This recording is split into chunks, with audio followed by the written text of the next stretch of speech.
We're back on the Morning Brew with Friends, and I love this. We have some great big thinkers in the room today. We got Angelo, Jennifer, and Ben in, all from Mission Graduate, and this is very cool. Mission Graduate is you, and then of course you're with Wells Fargo, and did you come in for the balloons? I came in for the United Way corporate breakfast tomorrow morning, but I had the opportunity to spend the weekend. They must have timed that right.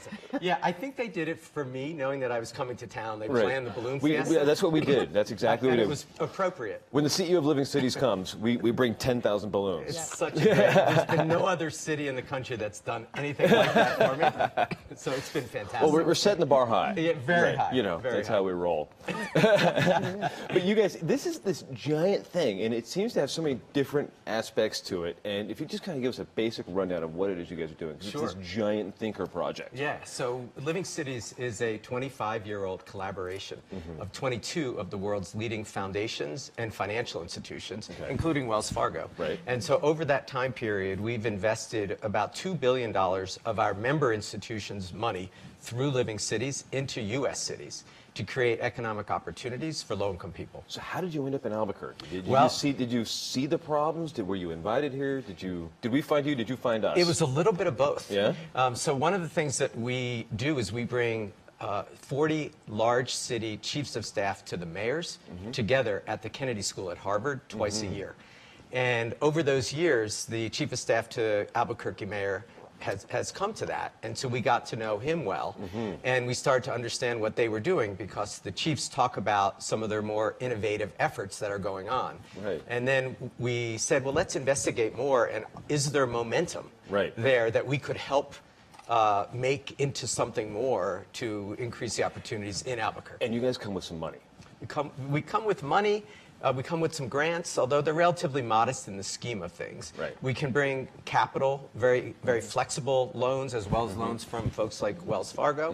And then we also bring a lot of knowledge and influence from what's happening all over the country. So people oftentimes get isolated. Right. They think they have to solve their own problems. Especially here in New Mexico. I mean, we see this all the time. We're kind of an outpost here. Yes. You know, we're the only urban area within like 500 miles. Exactly. So Exactly. We often do feel isolated, but you guys bring everybody together to solve issues on kind of a larger scale, right? We do. And so, for example, some of the work, we work with Mission Graduate here. They're part of a larger network that we help to birth called the Strive Together Network, that's trying to dramatically increase the opportunities for kids from the day they're born till the day they have a job. They're called the Cradle to Career Continuum. That's cool. That's very And then cool. we also worked, so there's how do we make sure people are prepared for the 21st century? Right. And then also how do we make sure that there are jobs and firms being created that are going to create good jobs? I think that is a big challenge here in Albuquerque. And that's the heart of what we're doing with Wells and others through the integration initiative here. But it's one of those on their own is never enough, because you actually, if you're not ready for the jobs, but the jobs are there, it's not going to work. And if the jobs are there and you're not ready, it's not going to work. And so, how do we help communities help themselves glue those things together and build them to have an impact? And that's, Angela, I know that's right in your wheelhouse, is doing exactly that. You get the skill up centers and everything else, right? Absolutely. So Mission Graduate, we're kind of taking aim at the preparation piece, as Ben said. And so we've got a big goal. We're trying to graduate 60,000 more people with college degrees and certificates by the year 2020. That's huge. Yeah, and so one of the great things we've done with the business community is we've pulled together a group of leaders called the Employment Network. And they're taking aim on a number of strategies that are really aimed at trying to keep more of our graduates here and make sure that they have the skills that are needed to succeed right here in our local workforce. It's kind of a chicken and egg thing, though. You know, it's really what it is, because we have to have the jobs for the people that want to stick around, and you have to have the employment for the people that want to create the jobs. And it's like, how do you figure all that out? How does Wells fit into all of this? Absolutely. So Wells Fargo is one of the 22 corporate funders for Living Cities Initiative. But in New Mexico, we have a vested interest in both of these. So you mentioned chicken and egg. We're just so excited that Living Cities is investing in both the chicken and the egg in New Mexico. I like that. Specifically Albuquerque. So thank you for investing in both.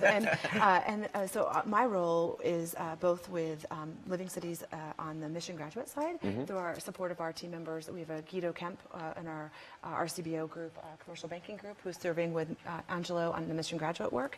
And then my role serving with the Integration Initiative through the Mayor's Office. We're really excited the Mayor's been so wonderful in supporting both of these initiatives, collectively and collaboratively. And then, of course, Ben's investment in Albuquerque to make this possible. So Wells Fargo serves both as a corporate funder, but on the ground, we want to see this through. Excellent. Absolutely.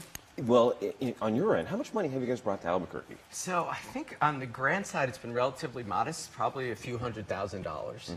And That's big money for Albuquerque, though. That's real money on the ground here. yeah, It makes a and difference. but the reality is that in most places, including Albuquerque, it's money, that kind of flexible money is helpful, but what we really have to do, which is what these guys are doing on the ground, is change where the rest of the money is being spent to get better results. Because if you look at how much money is being spent on education, or workforce development, or small business development, you put them all together, it's in the tens of millions of dollars. And so what we have to do is actually say, we're not getting the results for that money, and we have to actually take on the challenges of moving the money away from the things that aren't working to the things that are. Okay. And our money can help the people work together differently, but ultimately it's a local challenge that they have to solve themselves by having the will to stop funding the stuff that doesn't work. What isn't working here? I know we have a lot of issues, and where do you pull the plug? Well, I actually think it's not so much what's not working, it's how do you create a new way of working? And what we see all over the country, and true in Albuquerque, is that we actually don't know how to solve complex problems. You know, if you take many of the people who live in Albuquerque, it's an issue where they actually haven't gotten an education that is good enough for the jobs that are currently available. You know, the last jobs report, there's something like 17 million jobs that are available that people haven't filled in the U.S. writ large. It's because the people aren't actually educated for those jobs. Right. And so we were trained for a different economy. They're trained for a very different economy. You know, and so what we have to do is actually say, you know what, we have to fix the whole system that Mission Graduate's working at. We have to look at how are kids helped at home, how are they ready for kindergarten, how do they read by third grade, all the way up to actually how did they get 60,000 more kids graduated. Right. And then do you have to look at that and say, well, what jobs are we going to have in 20 years? And then try to get people now trained for those jobs we're going to have in 20 years? Well, it's a challenge, right? Because we don't really know what the jobs are going to be in 20 years from now. Right. So no one would have expected apps to be the big thing 20 years ago. Like, absolutely. So we want to make sure that students, first of all, have the foundational skills to be successful in the workforce. And that's one thing that the employers have told us loud and clear, is a lot of students are coming out without those basic foundational skills, professionalism and collaboration and teamwork necessary to succeed.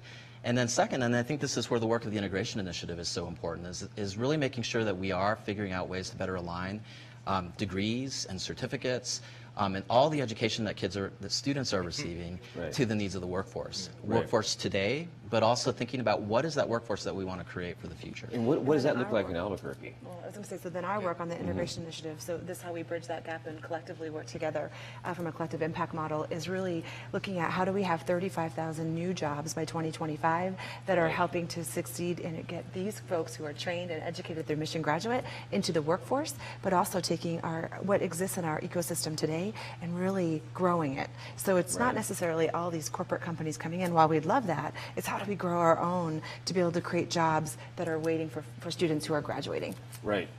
Well, and how do we know then, or how do you measure, how do you figure out what all this is? Yeah, it's a great question. And that's a big part of this new way of solving these problems, is actually set goals. And so what I love about what you hear here, which is what we're trying to instill around the country, and which is why we're so happy to be in Albuquerque, is that they've said, we want 60,000. Yeah, we know the numbers. Right. Yes. We want 35,000 new jobs. And then you have to say, are we getting there? You know, and you have to be able to have the data that tells you whether or not you're getting there. And if you're not getting there, and this is the hard part, how do you stop doing what's not working and redirect it to something that works? Right. But that's how, if you don't measure it, you really have very little chance of achieving it. Right. But announcing the goal is a scary thing, because you may not make it. You may not make it when you want to. So we don't meet the goal. I mean, how bad is that? Right. And at least we have one. There's still progress. There's That's really great progress. And there was a great story while we were sitting outside waiting to come on here from your producer, who actually has taken on one of the Mission Graduate interns. We're supporters here at UPublic, absolutely. Well, and so I think the career exploration work we're doing is a great example. We actually don't have great data. When we were getting this started around the numbers of internships that exist in our community. So we went out and we gathered the data. And we set a goal. We said we just want to find 20,000 different career exploration opportunities. We had no idea if that number was high or low. Right. And we found about 31,000 of them just right here in our community alone. And That's huge. it's a range of things, right? All the way from career fairs and classroom presentations, all the way up to internships and apprenticeships and higher intensity kind of activities. But it's a start. And so now what we want to do is say, how can our system work better to connect students to these great opportunities that exist in our community so they can gain that experience so that they can be employable in our community. I love it. Well, we'll see you tomorrow morning at the breakfast. I look forward to it. Good. And we're going to be back in a couple of seconds with more Morning Brew.